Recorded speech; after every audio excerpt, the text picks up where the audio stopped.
Antonio Cardiel. Hola desde México. Un saludo muy fuerte de España, de Barcelona en este caso. Estamos en las instalaciones del Instituto Politécnico Nacional en la Feria Internacional del Libro. Estoy personalmente muy emocionado de poder tener esta plática contigo. No tengo el gusto de conocerte en persona, pero yo sé de ti y de muchas historias que he podido compartir con tu hermano. Pero esa es otra historia. Queremos, por favor, que Antonio nos cuente quién es, porque lo vemos lleno de libros, quién es, qué ha hecho, cómo ha sido su vida, cosas que de este lado no se saben y quisiéramos tener esa complicidad contigo, Antonio. Y de verdad, te lo digo, estoy muy emocionado. Muchas gracias. Bienvenido. Pues muchas gracias a vosotros por invitarme a participar en vuestro programa. Para mí es un honor. Además, te puedo decir que es la primera vez que tengo un contacto con alguien de vuestro país, de México. Es la primera entrevista que puedo hacer con un medio, en este caso con el instituto, y estoy encantadísimo de poder hablar con vosotros, ¿eh? Y bueno, explicarte que yo soy, bueno, un chico de Zaragoza, bueno, un chico ya un poco mayor, de Zaragoza, donde nací. Soy hermano de Joaquín Cardiel. Como puedes imaginar, lo que compartí con mi hermano desde chico pues fueron los juegos, fueron las aficiones por la música, por los libros. Y empecé muy pronto a escribir, desde que tengo casi uso de razón. Los libros son una presencia en mi vida. Afortunadamente en mi casa había algunos libros, mi madre era aficionada a la lectura y podía acceder a cierto material y a cierta lectura, ¿no? Empecé a escribir muy pronto, cuando tenía 13, 14 años. Yo recuerdo que casi en paralelo mi hermano Joaquín empezó a tocar la guitarra. Compartíamos habitación y mientras yo aporreaba la máquina de escribir, él tocaba la guitarra que había comprado por unas cuantas pesetas, ¿no? Y así en paralelo nos fuimos creciendo los dos, él aficionado a su música y yo aficionado a la literatura. Por otro lado, decirte que, bueno, he publicado algunos libros en editoriales aragonesas pequeñas. Mi nombre hasta hace poco no ha trascendido mucho, he sido un escritor poco conocido. Ahora, gracias a la edición de Héroes de Leyenda, el libro sobre la banda de mi hermano, Héroes del Silencio, he tenido un poquito más de repercusión en España, se me conoce un poquito más.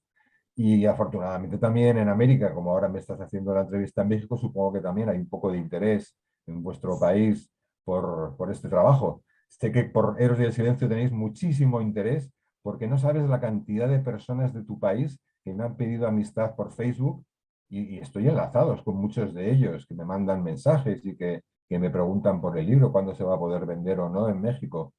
Cosa que me honra mucho, ¿no? Realmente, ¿no? Y como te decía, pues un poco gracias a la publicación de este libro sobre la banda de mi hermano, pues me he puesto un poquito más en el candelero de la literatura y bueno, dispuesto a hablar contigo de lo que tú quieras. Al nacerte esta inquietud y estas ganas de poder escribir, por qué te da? ¿Qué era lo que sentías? ¿Cómo llega ese punto de que tú quieres plasmar tu sentimiento en una hoja de papel? Yo recuerdo que leía casi compulsivamente en la habitación que compartía con mi hermano, me sentaba en un sillón, cogía, por ejemplo, ahora hablando de literaturas de América, pues a Carlos Fuentes, a García Márquez, a Vargas Llosa. En mi casa había libros del boom latinoamericano, leía aquellos libros, leía literatura española, leía clásicos de literatura europea, y yo creo que fue un deseo de imitación.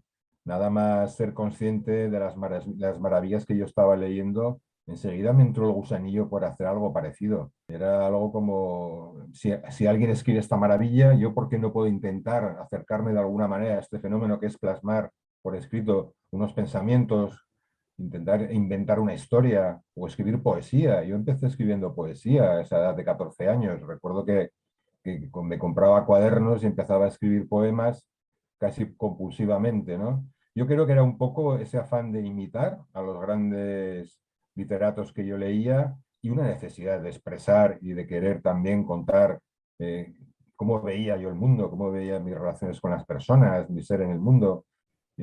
Algo muy básico que, mira, se me quedó trabado en el alma y desde entonces no he parado de hacerlo. Ha sido realmente como una especie de enfermedad en positivo, ¿no? Es una dedicación que ya no me ha abandonado nunca, que me enganchó cuando tenía esas edades tan tempranas y que ahora con casi 60 pues sigo practicando con la misma ilusión. Los procesos para llegar a un libro, vienen del alma, vienen por la necesidad de escribir, vienen porque tienes que terminar de entregarlo porque alguien te lo está pidiendo. ¿Cómo es tu proceso, Antonio? Bueno, yo el arranque de mis libros suele ser algo personal, completamente personal. Yo decido qué quiero escribir. Normalmente barajas siempre varios asuntos, ¿no? Cuando tienes un poquito de práctica en la escritura y en la literatura, pues siempre te saltan ideas que vas apuntando o que quedan en la memoria, que vas recuperando. Siempre hay varias opciones, siempre puedes tener como varios proyectos en mente. Unos se avanzan más, otros avanzan menos. Al final te decantas por uno. Yo siempre en ese sentido he sido como muy libre, siempre he procurado elegir lo que me llamaba el corazón, no tanto la razón, porque a veces he escrito historias que han quedado desconocidas, ¿no? Porque eran casi impublicables, ¿no? Porque eran historias que no tenían salida comercial, ¿no? Pero siempre me ha guiado un poco ese sentimiento de hacer libremente lo que yo quisiera, lo que quisiera expresar. Y bueno, ha sido siempre mi carrera literaria. Por un lado hacía ficción, más o menos lo que es el relato y la novela, y también tenía una pulsión de escribir diarios o dietarios o cuadernos de viaje, por ejemplo, y tenía esos dos caminos, lo que era la ficción pura y dura y lo que era una literatura aferrada más a la realidad, ¿no? Al pensamiento, al día a día, una literatura unida al viaje, a la experiencia, y es uno de los motivos que me llevaron a escribir el libro de Héroes del Silencio, precisamente buscar un motivo real para fijarme en él. ¿Cómo decides escribir este libro? Es un proyecto que yo tenía en la cabeza hacía tiempo. Yo desde que mi hermano entra en la banda en 1986 y yo empiezo a seguir sus conciertos y a acudir a cuantos puedo, siempre me rondaban en la cabeza la posibilidad de escribir algo. Van pasando los años, no lo haces, te enredas con otros proyectos, otras historias, escribes unas novelas, escribes relatos o diarios, y al final hace 4 años que precisamente terminaba de escribir una novela, dándole vueltas a esa serie de proyectos que siempre me rondan en la cabeza, pensé rescatar esa vieja idea de escribir sobre Héroes del Silencio.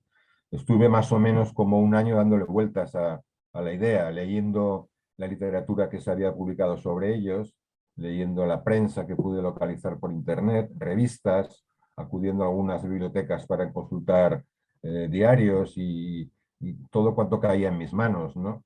Fue a raíz de esas lecturas cuando hablé con mi hermano un día y le dije, oye, tengo ganas de escribir una biografía sobre la banda porque me parece que hay terreno para escribir algo.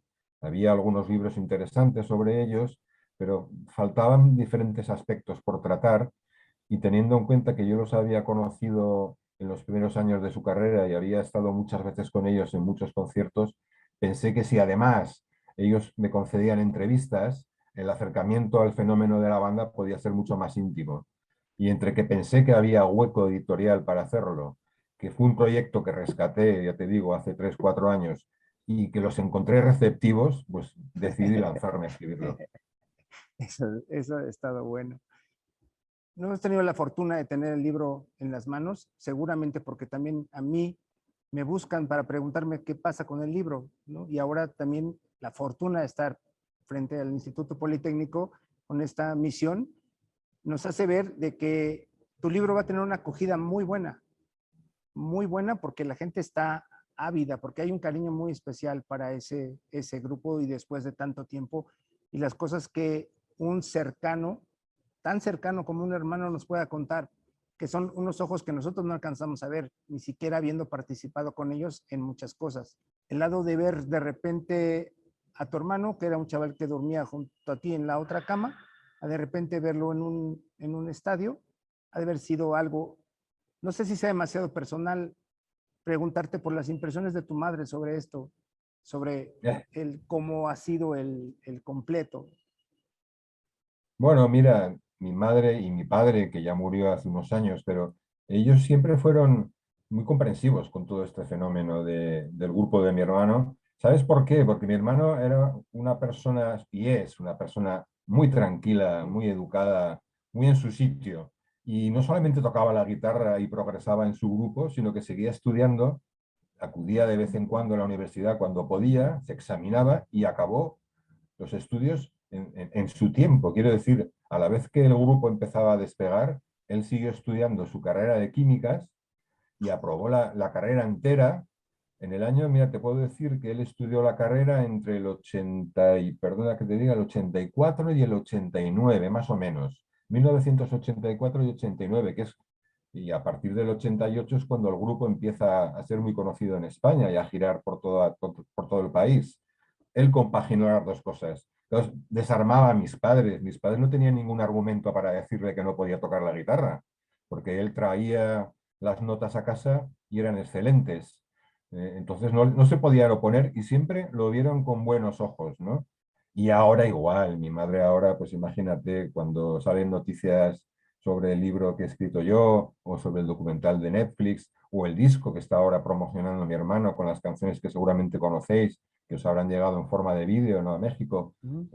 Mi madre está feliz, está enamorada del trabajo de sus hijos. Qué importante es el apoyo familiar. El apoyo familiar es ese pilar que te va llevando. Contar con el apoyo de unos padres así es una cosa bien importante. Por fortuna nosotros también aquí en México la familia sigue siendo medular, sigue siendo una parte muy importante para ese crecimiento de las esperanzas, de los estudios, de la realización, sigue siendo una parte muy importante. Y de verdad que estoy muy contento y estoy emocionado y se me atora la garganta un poquillo. Antonio, este programa lo van a ver muchos muchachos universitarios, personas que están buscando su camino, que están buscando, porque esta es una escuela bastante difícil por tipo de materias que tienen.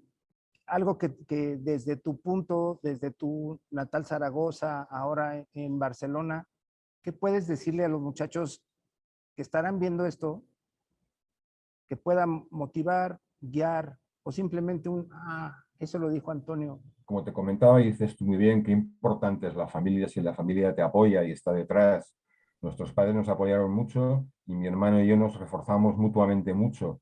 Compartíamos, como te he explicado, la habitación y yo escribía y él tocaba la guitarra, él componía, yo estaba con mis cosas y ese ambiente fue muy importante. El ambiente familiar era importantísimo, pero sobre todo yo lo que más te puedo destacar, claro, mi hermano es una persona que lo vemos hoy en día, llegó a lo más alto de la música en español, del rock español. Hicieron una carrera muy brillante, vendieron muchos discos, son personas muy conocidas y mi hermano ha tenido una vida que para él es muy plena, ¿no? Después de haber dejado la banda, ha seguido con sus cosas, con sus canciones en otro registro ya distinto, más intimista, pero ha tenido una familia también, ha cuidado mucho a su mujer y a sus hijos, ha continuado esa manera de ver, ¿no? La familia y el trabajo en común y el cariño entre todos. Pero yo lo que os puedo decir es que siempre persiguió su sueño y nunca dejó de trabajar un minuto si podía, nunca lo dejó de hacer.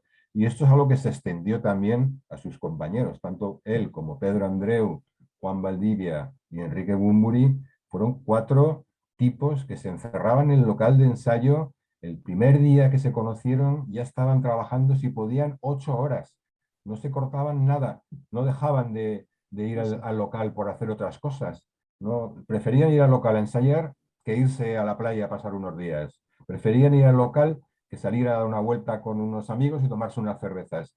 Se empeñaron desde el principio en el trabajo y como tenían talento y se encerraron tanto en el local, consiguieron ir pariendo esas canciones que todos conocéis, desde El mar no cesa, Olvidado, Héroe de leyenda, que fueron las primeras, Lo de hasta las leyenda. últimas, La espuma de Venus, Morir todavía, en fin, es el mensaje que yo aprendí de ellos. Lo sabía muy bien porque los había visto desde chicos hacer esto, pero cuando repasé la historia de la banda con ellos, yo me di cuenta que es una historia de trabajo y talento. Evidentemente, si no hay talento, el trabajo, pues a lo mejor es importante hacerlo igual, el trabajo hay que hacerlo igual. Luego la fortuna de la comunicación es ya otra cosa que viene añadida, ¿no? Pero si tú trabajas y consigues ese punto de dedicación y de emoción y de sacrificio que requiere el dedicarse a la música o la literatura o la ingeniería o a tantas cosas en la vida, yo creo que es el mensaje más importante. Eh, el corazón te marca el camino y la pasión y las ganas de trabajar son las que te construyen el futuro. A mí no cabe ninguna duda.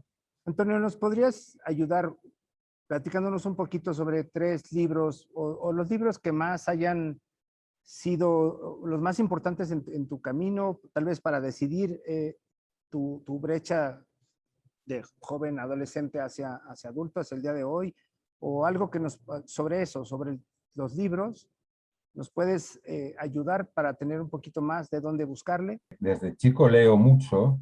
Como te comentaba, en mi casa había cierta biblioteca, no era una gran biblioteca, pero bueno, había libros interesantes. También había mucho tebeo, es decir, yo recuerdo con mucho cariño leer los cuentos en México son tan populares como eran aquí, de Tintín, d'Hergé, Ajá. las aventuras de Tintín d'Hergé, o Asterix y Obelix, ese tipo de tebeos o cómics que en aquellos años estaban muy en boga, ¿no?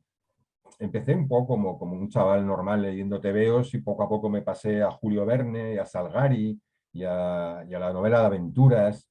Y enseguida empecé también a tirar ya de literatura que había en casa, la literatura sudamericana, la española, sobre todo la de posguerra, la novela social española. Y bueno, el otro día me pediste que te señalara 3 libros. Es muy difícil señalar Sí. libros entre tanto fondo maravilloso que ha acumulado literatura en todos nuestros países, ¿no? Pero quise coger 3 libros que para mí han sido especiales por diferentes razones y por lo que significan. Te hablé de La Regenta, de Clarín, que es una novela del siglo XIX, no sé si en México es muy conocida o no, es una novela clásica, una novela larga, una novela sobre el amor entre una mujer burguesa y un sacerdote, que se desarrolla en una ciudad de provincias, en la España del siglo XIX. En España es como un gran referente de la literatura del siglo XIX. Es una novela clásica, perfectísimamente construida, tiene una técnica maravillosa. La trama es un engranaje de relojería, la prosa es exquisita, los personajes son una delicia como están descritos. Y es una novela muy larga, puede tener cerca de 1000 páginas. Con eso te quería ejemplificar un poco lo que es la idea de novela decimonónica, que se puede extender a autores de otros países, evidentemente, ¿no? Pero es ese concepto de trabajo muy bien hecho, de orfebrería, muy bien trabado, con tramas muy estudiadas, con mensajes muy profundos y personajes muy bien construidos, creo que es el sustrato de la literatura del siglo XX.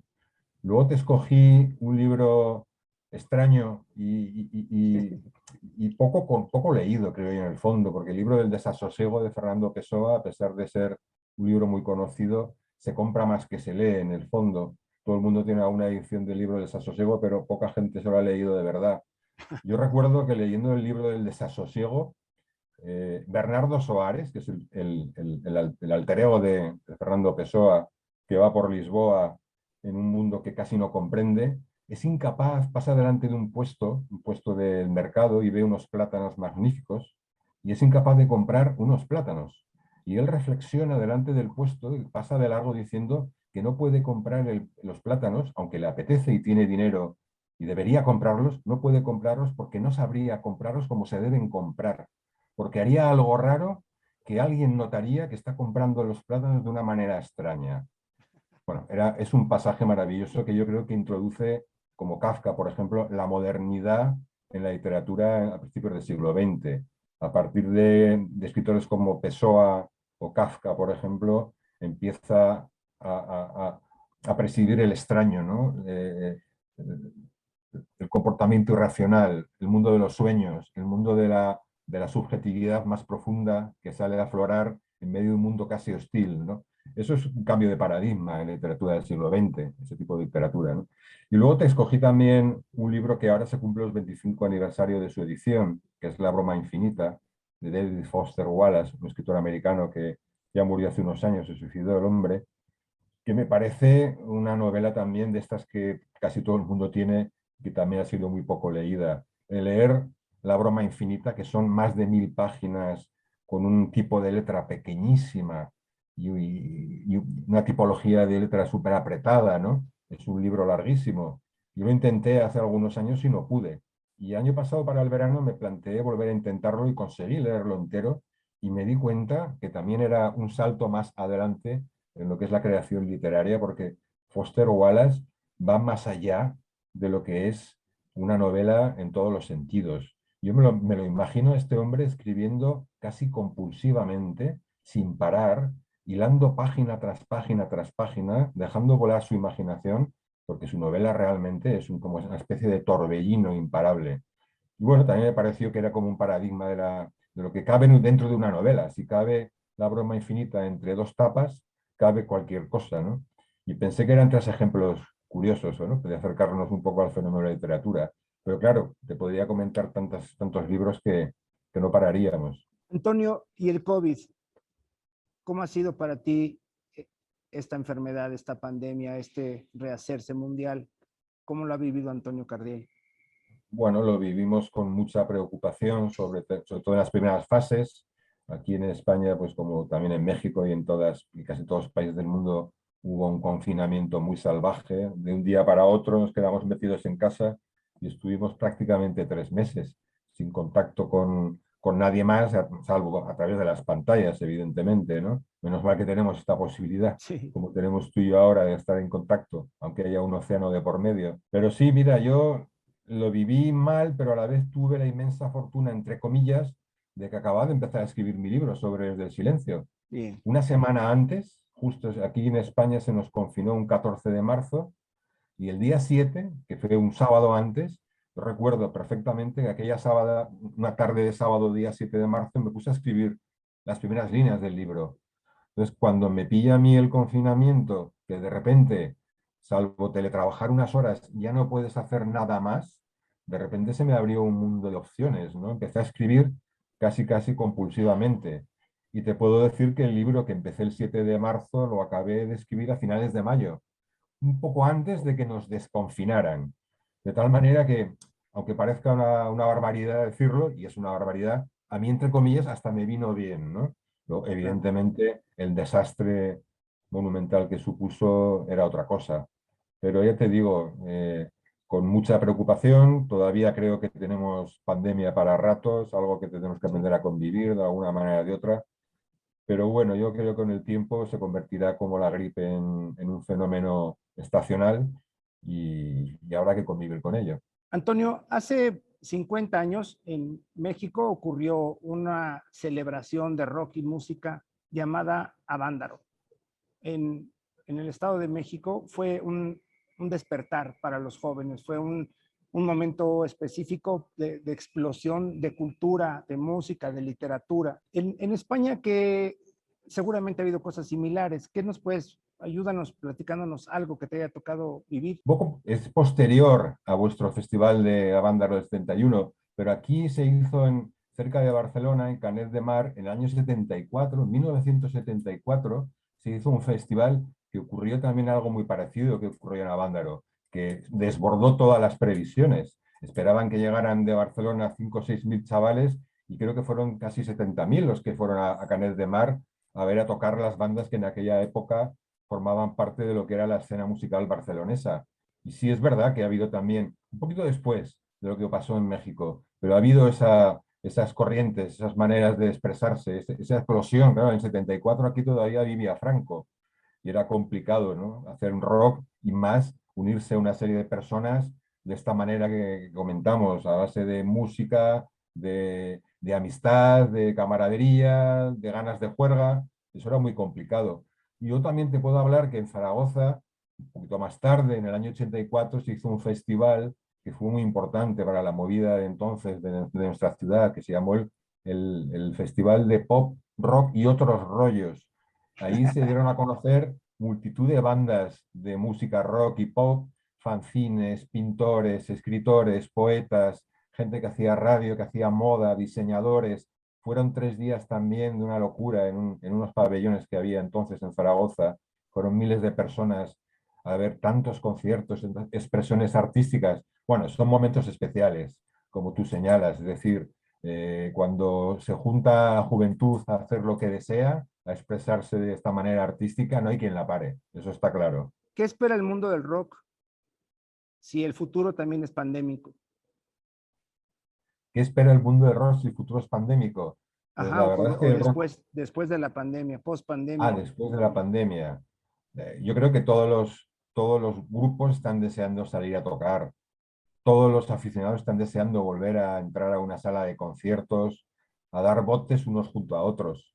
Fíjate que hace poco tuve la suerte de hablar con Javier Aguirre, que es componente del dúo Amaral, que es un grupo también Sí, lo conozco. zaragozano que quizá conozcáis en México. Sí. Y él estaba haciendo gira, estaban ahora este verano haciendo una gira y estaban como muy temerosos de que pudiera pasar cualquier cosa y tantas distancias y las mascarillas y muy preocupados, ¿no? De cómo se iba desarrollando la gira. Pues eso, lo que todos esperan es que llegue un día en que no haya que preocuparse de nada, que se desaparezcan las mascarillas, las medidas de seguridad y que la gente pueda otra vez volver a dar botes delante de un guitarrista y de una cantante. Celebraciones de vida, ¿no, Antonio? Exactamente. Antonio, muchísimas gracias. De verdad es un honor. El Instituto Politécnico Nacional te da las gracias por dedicarnos tu tiempo y ese conocimiento y este pequeño paseo por lo que va a ser tu libro, que espero pronto podamos tenerlo en nuestras manos, y queda abierta la invitación por parte del Instituto Politécnico Nacional para que cuando vengas a México puedas venir a platicar con los muchachos de frente para que ellos puedan tener esta cercanía, esa cercanía contigo que también es muy necesaria. De verdad, de nuevo te lo agradezco mucho, Antonio, de verdad. Pues Benjamín, yo también estoy muy agradecido. Nada me gustaría más que poder viajar a vuestro país y poder estar un día con vosotros ahí en el Instituto Politécnico. Y mira, decirte, porque eres la primera persona que me entrevista desde nuestro país hermano, ¿no? Desde México, decirte que a finales de septiembre la editorial Penguin Random House México empieza a distribuir el libro ya en librerías en México. Así que me encantará a ver cómo lo recibís en México y ojalá pudiera algún día ir hasta allí, daros un abrazo y hablar con vosotros directamente en persona. Antonio, uno más. La porra del instituto empieza con un Wellum. ¿Podrías darnos un Wellum? Nada más. Un ¿Cómo es? Wellum. Wellum, Wellum. pues Wellum. Bien, muchísimas gracias. Muchísimas gracias, Antonio.